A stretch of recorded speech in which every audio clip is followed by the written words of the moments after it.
Wow. Just, just wow. Wow, wow, wow, wow. We did it, Chet. That's a pretty good placement, even though I low-key could have got number 30 to 35 if I just won one more. But I wanted to, for the bit, I wanted to get 67, but didn't get there. I was a bit too high. Um, but yeah, we got there. We got there. I will say one thing. One thing I want to mention is that you guys might think I spent a lot of time playing ladder last season to achieve this placement. I played 12 hours. I played only 12 hours last season. I laddered for only 12 hours, and most of the footage is on my YouTube channels. If you don't believe me. If you don't believe me, I basically my goal for last season was try to record as many games as possible and put them on YouTube. And then make like some educational content off of it. Um, like VOD analysis or just like live commentary of me playing my matches while talking, which by the way was a bit hard, especially because my brain is a lot faster than my head. So when I'm commentating the matches, I'm saying something and I was like, oh wait, no, never mind, because this and that, never mind. Like I'm thinking something and then it instantly changes, but then it takes me like a few seconds to say it out loud because like I'm already talking about the previous thing. So yeah, um, I tried to make content off of it. But yeah, we got there. I actually had a 9 win streak at the end of last season. Uh, I guess maybe I should have went for the 10 win streak and gone like a number 30 to 35 placement. That would have been a lot higher and cleaner, I guess. But it works out, you know. Yeah. Shout out to Marco Silva for handing me the team. Love that guy. Absolute goated coach. But yeah, we did it. So, I guess I should talk about the team a little bit. So, I can't show the stats because they're Marco's spreads, but essentially, this team in MA, it was more of a fake out trick room on turn 1 team, just like centralizing the core up instant for rig lead with Charizard Sylvia on the back. However, as the meta evolved, this composition wasn't very good if they had like their own Charizard in the back. It was actually kind of a struggle to kill opposing Charizards. Hence why Psyshock was on the team. The combination of Psyshock plus Charcoal Flare Blitz in the sun was able to kill Charizard, but the scenario just doesn't come up enough because if you're forced to focus down the Charizard, then that's another Mon on the opponent's like side of the field that you have to worry about. That can just like get a free attack off, you know, and especially if they just protect the Charizard, that's like really awkward. Because people do love to protect their Charizard even at full HP. So yeah, there was also like Scarf Garchomp as like sort of like a speed control mon back then, but now that the team is focused more around the Tailwind side of things and the Sylveon isn't min speed anymore, it actually has speed investments, outspeed certain things. Basically, what you can do is you lead like Aerodactyl plus Xmon, so you have Charizard, Garchomp, Sylveon as like the Tailwind mode basically. So you do Aerodactyl plus one of those mons with the other two in the back, and Garchomp doesn't need Scarf anymore if you're going to be playing in Tailwind more often. So because of that, you can use Life Orb Protect, and yeah, the EQ Dragon Claw Stomping Tantrum set is like, you know, just really good for covering a lot of stuff. Obviously, you don't want to have just EQ as your only ground move when you're running like, you know, when you're running Incin, when you're running Frugraph, when you're running like grounded Pokemon, right? Like sometimes you just want to be able to click like Hyper Voice plus a ground move, so Hyper Voice Tantrum, or you want to have like Instant be able to go like Fake Out plus Tantrum or something like that. There's times where like you just don't want to be damaging yourself, especially with Life Orb. Now that you're just like you're actually like damaging yourself even more. So Tantrum's just really good. I found that Rock Slide just wasn't very necessary when you have Aerodactyl, when you have like when you can when people are EVing their Charizards to live Rock Slide anyways, you can just like 2-hit KO them. Might as well 2-hit KO them with Dragon Claw instead, you know? That way you can't miss. But yeah, Life Orb Garchomp's so broken because you can just run the Jolly Nature and Oko opposing Garchomps. I remember at the start of MB, I was like, bro, Life Orb just made Garchomp so fucking broken. And yeah, he did end up getting like the most usage uh, for the season, which is just like crazy, you know. But yeah, so the team is more centralized around the Tailwind mode of things now. However, there's like certain matchups where you can leave a Mon behind. Like you could leave Sylveon or Garchomp behind for Incin, or sometimes there was one match actually where I left Charizard behind for Incin, and the whole point was that my opponent had like Glamora Ceruledge, so I just didn't see I was gonna get much usage out of Zard Y. So I believe I had like Garchomp Sylveon lead with Instant Frig in the back. And I believe I only led Sylveon because I didn't want to like have a because my opponent had a High Dragon as well, and I just didn't want to have like zero matchup into High Dragon lead. So yeah. Um, Obviously you can still do the like Trick Room mode. I believe there was a few matches where I still did the Trick Room mode. I remember I played one of Yuma Kinugawa's friends who's using the same team as him, and I noticed that against that team I just did the Trick Room mode, and I won pretty cleanly. I did make one misplay where I should have hard swapped my Charizard to Furgraph so he couldn't encore my Sylveon to Hyper Voice, because since it was the last turn of Trick Room, um, my plan was Hyper Voice, and then I Quick Attack after the Trick Room is gone on the Garchomp, because the Garchomp was weak, right? It was in Quick Attack kill range. But my opponent encored me into Hyper Voice, so now I couldn't Quick Attack the Garchomp. So he protected the Garchomp, encored myself onto Hyper Voice, Trick Room ended, and I couldn't Quick Attack the Garchomp anymore. So then the game got a little bit weird, where I had to like dodge one Rock Slide flinch, but it worked out. Yeah, I just had to dodge a Rock Slide flinch on my Charizard, but my Charizard, yeah, was able to get the Heat Wave off and everything, so it worked out. But yeah, that was like one misplay I made.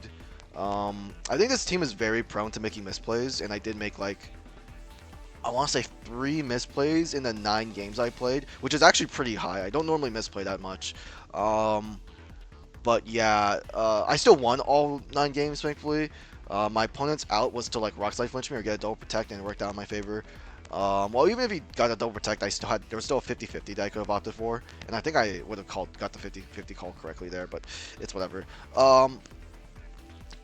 But yeah, essentially, the trigger mode is still like functional on the team. You can still just go instant for rig with Zard Sylveon on the back. The reason why I did that against the Kinugawa team was because his only mega was Floette, so it just seemed appropriate there. And yeah, I got like a good read onto his Garchomp. I Flare Blitzed the Garchomp slot with my instant, knowing that he would swap King Gambit in.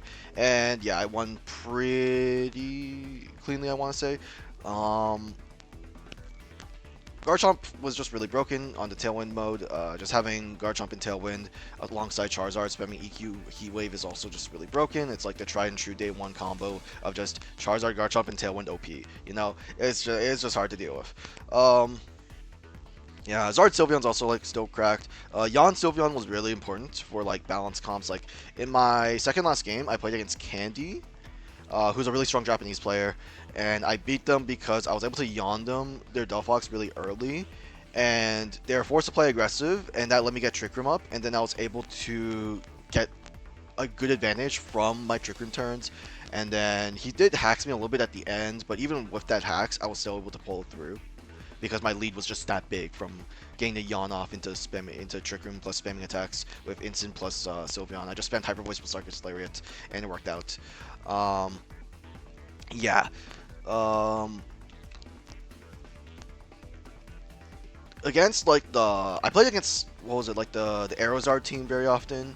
I would just go like Aerodactyl Charizard. I'll click Wide Guard Heat Wave. They never would do Rock Slide on turn 1, so I think against that team you can actually get away with clicking like Rock Slide plus Heat Wave or Tailwind plus Heat Wave, because what they would usually do is they would Tailwind plus Iron Head your Aerodactyl, and then now your Aerodactyl's down to Sash, and yeah, you're kind of just forced to click Wide Guard on the turn afterwards anyways, but then they can like double your Charizard and it gets awkward.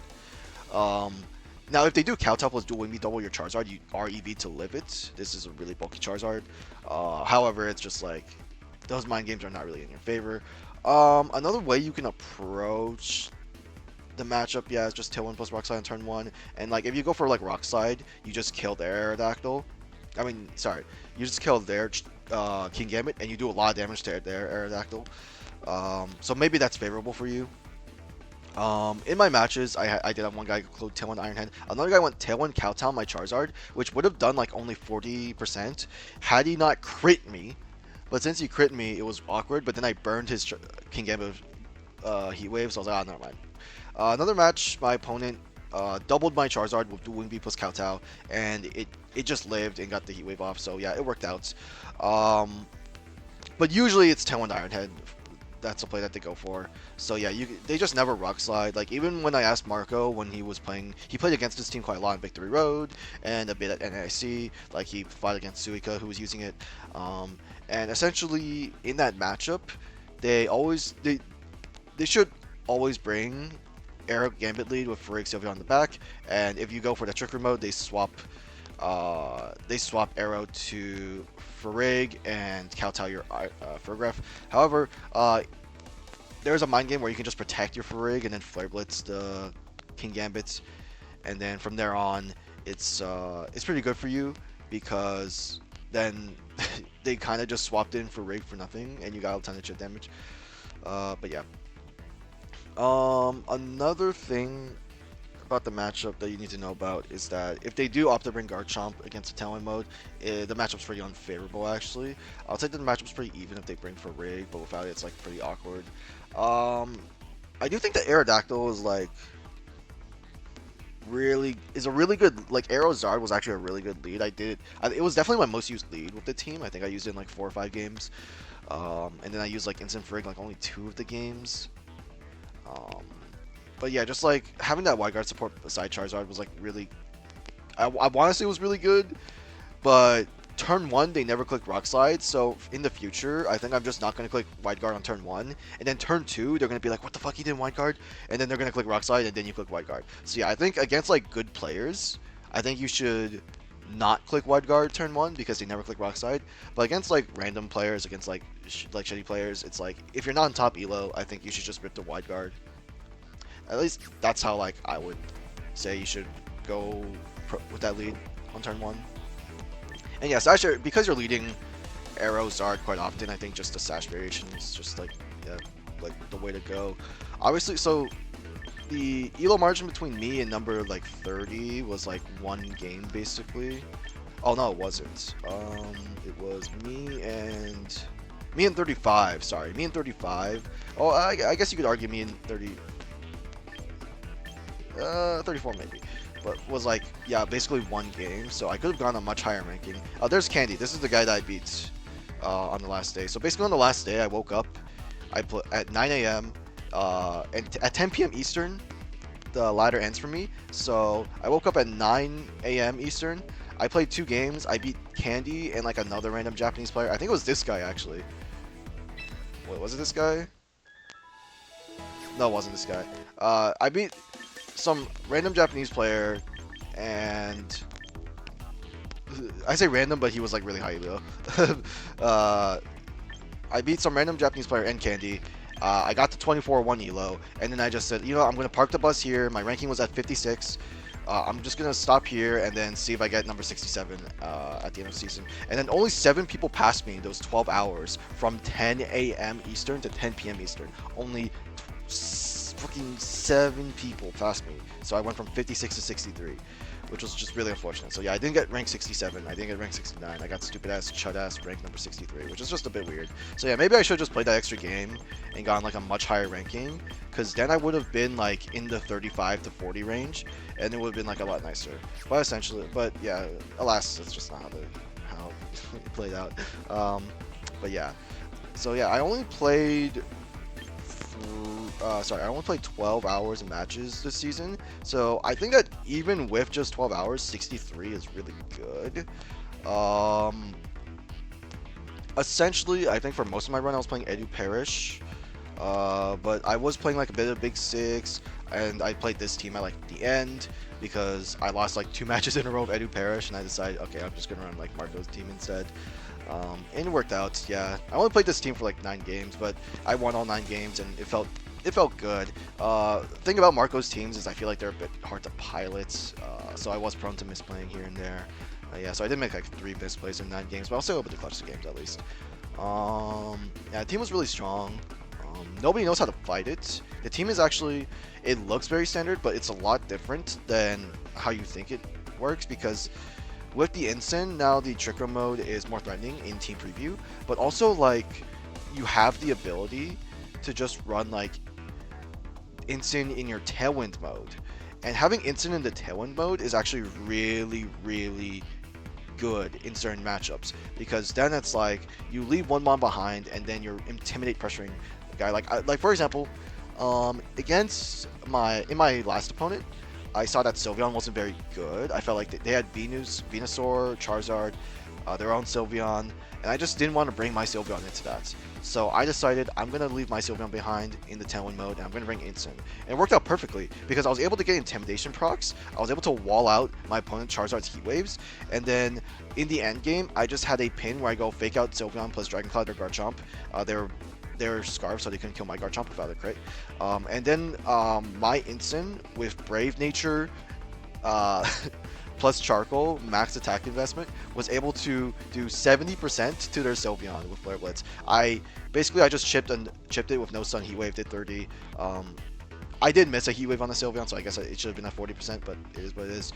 And then yeah, basically, I missed like half my Heat Waves that game. That was like crazy. Oh my god, I went hit mid. So in my first one, I hit one guy, I missed one. No, sorry, I just missed one. The other one protected. The other one I hit one, I missed. The other one I hit one, I missed again, and then the other one I finally double connected. And then that one after that I fucking hit and I missed again. Like what the fuck? Like how do I keep like missing my Heat Waves? So yeah, I generally had like a 50% hit rate with Heat Wave like on my last game of the season, and I was still able to win despite using the move like 5 times. But yeah, like I chipped the Sylveon with no Sun Heat Wave. And then my Ensign was able to kill their Sylveon at 70% with Charcoal. My Garchomp was actually at 17 HP, and I had like 180 something HP on this Garchomp, meaning that with Life Orb I would have died had I hit the Sylveon. So I clicked Protect, because if I hit the Sylveon with Garchomp and the Sylveon lived, then Garchomp dies to its own Life Orb, and then Sylveon's Hyper Voice would have single target damage onto my Incineroar. And that could have killed my Incineroar. My Incineroar was at like 70% as well. So yeah, I played it safe, protected Garchomp, and then I Flare Blitzed his Sylveon. He actually called it correctly and yawned my Incin, but the play... So against most Incins, that play would work, but against my Incin, it just doesn't work, because the Sylveon just dies on the next turn. So yeah, it worked out. Not much else to say, really. It was a good season for me, I think. I think MB definitely like was a little bit fresh, even though if I'm gonna keep it real, this format's mostly the same. But there was definitely some changes, so yeah, it worked out. But yeah, like only 12 hours for this placement. Honestly, I'll take that. 2400 elo, yeah. Like that was kind of just like the elo I set as a goal for myself to park the bus. As once again, I was working a very limited time. But maybe I could have went for a bit higher. Had I just played one more game, I would have been like in the 30s or 40s, which definitely would have been a much more attractive number than 63. But it is how it is. That's just how it works. So yeah. Hope you guys enjoyed the video of me just like quickly talking about my placement, a little bit about the team and stuff. As yeah, this is Charizard signing out. Peace.